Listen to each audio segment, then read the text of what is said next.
back to another episode of Straight Up Sports Talk with John. I'm John, and today we're going to talk about MLB opening day. It is technically tonight as I'm recording it. We're going to have Giants versus Yankees. I believe it's in San Francisco, but Yankees versus Giants, and it's going to be on Netflix, which is new for the MLB. So they're trying something new, like doing what football does, having one game to open up the season.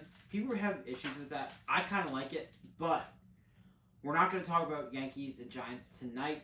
Today, I'm going to give my MLB standings predictions before the season starts. My apologies. I wanted to get this video out yesterday, but my computer's having issues, and then I tried to hook up my mic to my phone, and that didn't work. So we're just rolling with the AirPods right now, all right? And maybe I'll fix my computer issues. Maybe I won't. We'll see. But I just burned $8 for no reason. So that's frustrating. But we're here to talk baseball regardless. I didn't want to give myself an excuse not to drop. If you're making content, don't give yourself excuses, because I was giving myself a lot of excuses. Drop that video. Drop that TikTok. Do it. All right. So I'm going to go division by division. My second time going through, but we're going to do it again. Yesterday I spent 7 minutes on one division, like 2 minutes on everything else, because I'm like, wait, this is going to be really long. So I'm not going to spend 7 minutes on one division, but I'm going to get through it. And, yeah, I hope you enjoy. Let me know what you think. All right, so in the American League East, we're going to start with that. This is a very tough division to predict because you have a lot of teams that could be really, really good, that probably will be really, really good.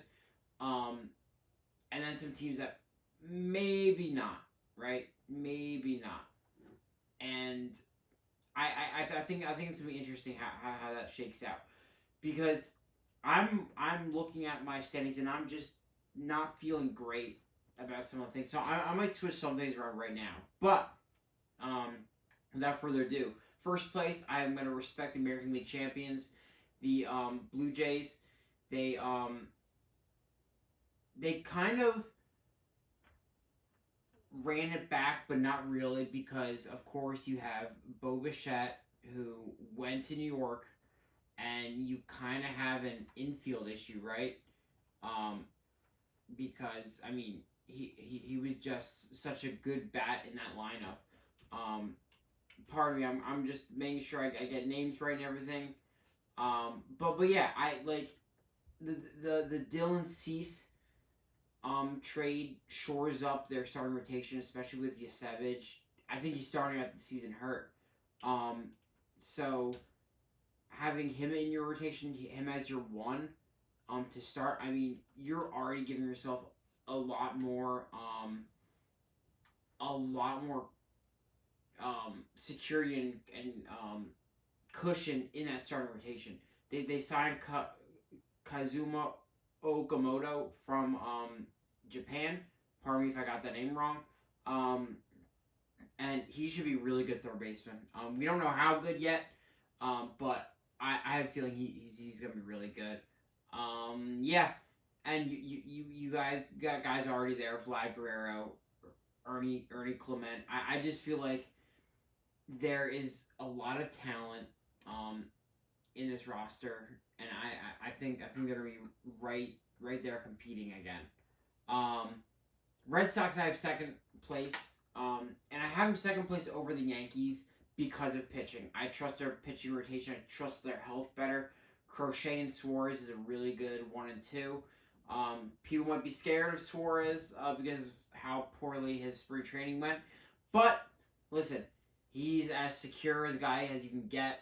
I mean, he's not like an ace of an ace, but he's gonna give you really quality starts, and he's gonna be awesome in the playoffs. He's been one of the best playoff performing pitchers that we've seen. Like, no lie. I think the numbers will back me up there. The Orioles I have fourth, and I kind of like, I wanted to put the Orioles third, but it's like Aaron Judge, man. Like, I mean, I have my criticism of Aaron Judge, but he is like the ultimate floor riser on a team that we just don't really see. But Orioles, I love their additions. in the pitching staff. Of course, Pete Alonso being your first baseman. I Gunnar Henderson is a top player in the league. And if we see a Adley Rutschman resurgence, I think you're really looking like you're in a good spot. So yeah, Blue Jays, Red Sox, Yankees, Orioles, Tampa Bay. Tampa Bay's got some good things like Junior Caminero. But overall, I just don't think they match up in the East. Next, we got the American League Central. This one I have Guardians, Tigers, Royals, Twins, White Sox. Guardians, led by Stephen Kwan and Jose Ramirez. Jose Ramirez, I should have said first, but that's just like they're gonna win you games, right? They're at that level of talent. Jose Ramirez, I have as like a dark horse MVP candidate, which maybe he probably should be that much of a dark horse. But I feel like out of all the teams here, they're the most stable. Second place, I have the Detroit Tigers. They, of course, signed Framber Valdez. So they have 1-2 of Terry Skubal and Framber Valdez, which is really good. Their offense scares me a little bit. It was hot in the beginning of the season last year, but then kind of cooled off, and that's when they cooled off as a team. And I don't think they really made any moves that made me think that we can really count on them to be better or continue that hot streak. Royals, I think they could be really good. Of course, you buy Wood Jr., Vinny Pasquantino, good, like a good young core there, and Salvador Perez is still kicking. But pitching not looking too good. Seth Lugo did not look good in the WBC.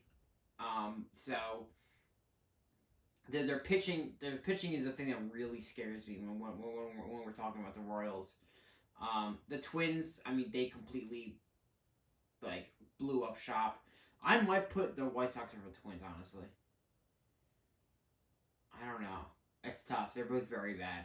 I'll leave the Twins here. They have Byron Buxton. If Byron Buxton plays, sure. White Sox. They signed. Let me make sure I get his name right too.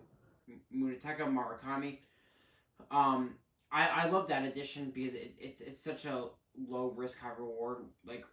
We talked about this on the pod when we had Makai Costin on the Dorm Talks pod, which check it out if you haven't already.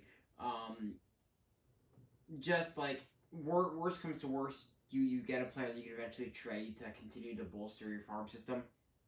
Best case scenario, you have a centerpiece for your future. So I really don't think there's a bad outcome there, unless he's just very bad, and then it's like the contract's not even that crazy, so it's not like you're stuck. All right. Now the American League West. I have the Mariners with Luis Castillo. You have Wu in that pitching staff, just a really good pitching staff, and then of course you have Cal Raleigh, 60 home runs. I don't think he'll do that again, but he's still a very good hitting catcher. Julio Rodriguez, I think if he takes a step up hitting wise, he's one of the best players in ball because we already know what he can do defensively, and we've seen splashes of brilliance with the bat. So if he's consistent with that, he's the top guy in the league by far. Hopefully Randy Arozarena and Cal Raleigh don't hate each other because that would be bad. Next, I have the Athletics here. Pitching staff is not inspiring, led by Luis Severino, but their lineup is kind of scary. They got young guys that can really hit. They got some defensive guys there. You have Clark in center field, who will always make an amazing play. If he gets a consistent bat, he becomes a really nice young player. Nick Kurtz is one of the up-and-coming hitters in the league, period. Brandon Nimmo trading... not Brandon Nimmo. Jeff McNeil they got. Jeff McNeil they got. So they have a veteran presence. Brandon Mo went to Texas. Jeff McNeil gives them a veteran presence. So I feel like that ultimately elevates you when you have a bunch of young guys that are very talented. Get a stable bat and veteran presence in there. It's a big deal. And I think their offense could be so explosive that it can make up for what your pitching doesn't give you.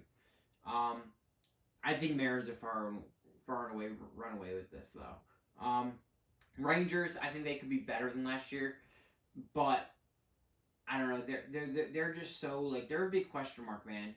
Who knows if the Brandon Nimmo trade? I mean, like I think Brandon Nimmo is overall better than Marcus Semien, but I mean, you never know, right? And it's all about their pitching. Their pitching looks a lot better, man. With Mackenzie Gore in there, you still have Nathan Eovaldi. I don't know. I think I'm put Rangers over Athletics. I think I'm changing my mind on that. Rangers, Athletics, then Astros. If Jordan Alvarez can stay healthy, it's a different story. But their pitching, when you get to guys 2 to 5, it's not looking great. Framber Valdez was a big loss. Hunter Brown, I think is their ace's name, and he's very good. But yeah, just not was there. And then there's the Angels, which best thing about the Angels is Anthony Rendon is no longer on their team. So there you go. I hope Mike Trout's healthy. Now, National League East. I have Phillies, Mets, Braves, Marlins, Nationals. Phillies, I have them first because I think their offense is still going to be very good. I mean, the talent is obviously over Schwarber, Harper, Trey Turner. I think I expect to see a bounce back from Bryson Stott, who hit really well in the end of last year. I think Alec Boehm is still a good hitter, although he hasn't been exactly what we thought the ceiling was for him, but he's still a good hitter, and I think he's improved defensively. Justin Crawford is definitely a wild card. He could be very, very good, and now you have your center fielder, and I think that's the hope, right? And then what puts Philly above all the other teams in the division is their pitching staff. I think they have one of the best pitching staffs in baseball. If not one, then they have two.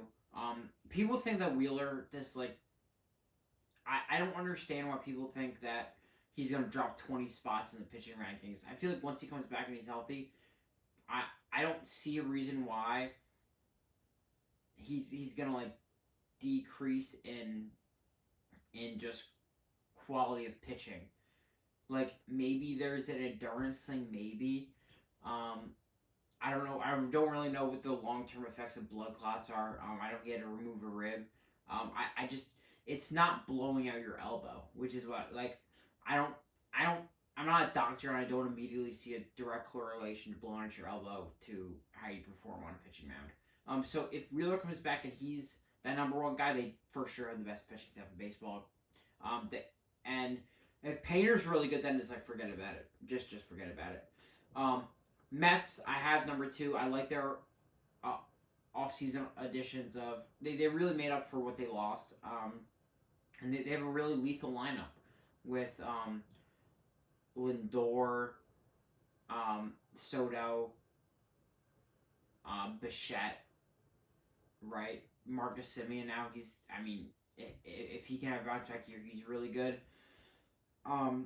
It becomes a scary lineup. I feel like the Phillies pitching is better. They did trade for Freddie Peralta, which helps them a lot. Devin Williams coming out the pen. Phillies also have a very, very good pen. I think an underrated, really, really good pen with Johan Duran, Mitch Keller, right? I think it's Mitch Keller. And Jose Alvarado not being suspended. So yeah, just a big deal. Now it's gonna bug me. It's Brad Keller, isn't it? It's Mitch Keller is a pitcher, but it's not the one. Brad Keller is the one we have. Yeah, Brad Keller. All right. So Brad Keller was a good addition from the Chicago Cubs. Yeah, so that's why Phillies are above the Mets, but the Mets, I think, are going to be a very good team. Braves, I mean, oh my God, what is there a more unlucky team with the injuries? Spencer Strider just announced that he's going to start the season on IL. Jurickson Profar is out for the entire season because he used PEDs 2 times. Don't do that, man. We know the consequences are worse then. Anyway, so yeah, it's a big problem, man. And if they're healthy and can like scrounge together like their roster, they're gonna be a good team. There's way too many question marks to put them over the Mets and the Phillies. Marlins, I think, they're in a similar tier as the Nationals, but they're a little more promising with like the talent they have right now. Now, the Nationals have James Wood, C.J. Abrams, so they have talent, but their pitching's gonna be really, really bad, really bad. All right, my voice is slowly dying, so we're gonna finish this up. In the NL Central, I got Cubs, Brewers, Pirates, Reds, Cardinals. I think Cubs are just the best in this division. Their pitching is good. They lost Kyle Tucker, but they signed Bregman. I just feel like they have the best overall roster. The Brewers will always try to be competitive and be in a playoff situation. I don't want to keep rewarding them for trading good players and refusing to pay people. I feel like that sucks. I think that sucks. And if I was a Brewers fan, I'd be like, man, that sucks. So that's my tax on them. And then Pirates, I really like their additions, man. They finally spent money hitting. Paul Skeens gonna be really good once they bring up their prospect. I forget his name, but a shortstop. He's supposed to be really, really good, and I think they'll be really, really good. Eventually, right now I think they'll be solid, and they will be a third place team. Reds, I was disappointed that they're not taking advantage of an Elly De La Cruz prime, because who knows if they're even going to pay him, and then he'll go on to the Dodgers, and it'll be a mess because these small market teams refuse to spend money. They refuse to. And so I'm like, hey, man, you have Elly for cheap, capitalize on it. I don't think they did that this offseason, so that sucks. Cardinals have blown it up. I don't expect anything really promising from the Cardinals. That roster is looking a little rough. The Dodgers. Brandon Woodruff went to Seattle, which is another reason I think Seattle's going to be very good. NL West, Dodgers, Padres, Giants, Diamondbacks, Rockies. Dodgers, self-explanatory. They signed Kyle Tucker. They signed Edwin Diaz. They're a super team. Padres, I think, are an overhated team. I know their pitching might be a little shaky. I think they can still hit the ball, hit the crap out of the ball. Machado's still there. Fernando Tatis. If Xander Bogaerts has a comeback, I mean, like, we're talking one of the like scariest lineups, or at least top of lineups you got. Jake Cronenworth is there, Jackson Merrill. Just a good team overall. I feel they get too much hate. Giants, maybe better pitching than the Padres, but I like the Padres hitting better than the Giants. They did sign a Luis Ariz, which gives them some stability. They have Matt Chapman. So they're not bad, but I like the Padres better as a team. Arizona Diamondbacks, if Merrill Kelly's healthy, they look a lot better than they do now. I just don't think I don't know. They did trade for Nolan Arenado, so they're gonna be better. Eugenio Suarez did go to the Nationals, so I'm different Nationals, the Reds, so they did do something, and that left a gap in Arizona, which they filled in with Nolan Arenado. Not the worst fill ever. We'll see how much gas in the tank Arenado has. But yeah, I just don't like them as much as the top 3 rosters. And then the Rockies. But God bless them, man. God bless them. Shout out to Mickey Moniak. yeah, those are my predictions. Let me know what you think. I said last recording of this episode that my MVPs that aren't the obvious ones are Trey Turner in the National League and Jose Ramirez in the American League. I just feel like those are the guys I want to see win on each side. Also, if Vlad Guerrero wins an MVP, I like it too. I'm a big Vlad fan. Thank you for watching. Like, subscribe, share. Let me know what you think. And yeah, sorry for the delay, even though you didn't know this was coming, but I felt like I failed. So, we did it. Catch the pod coming out this weekend. We're gonna record that tomorrow. That's the plan. And yeah, I appreciate y'all.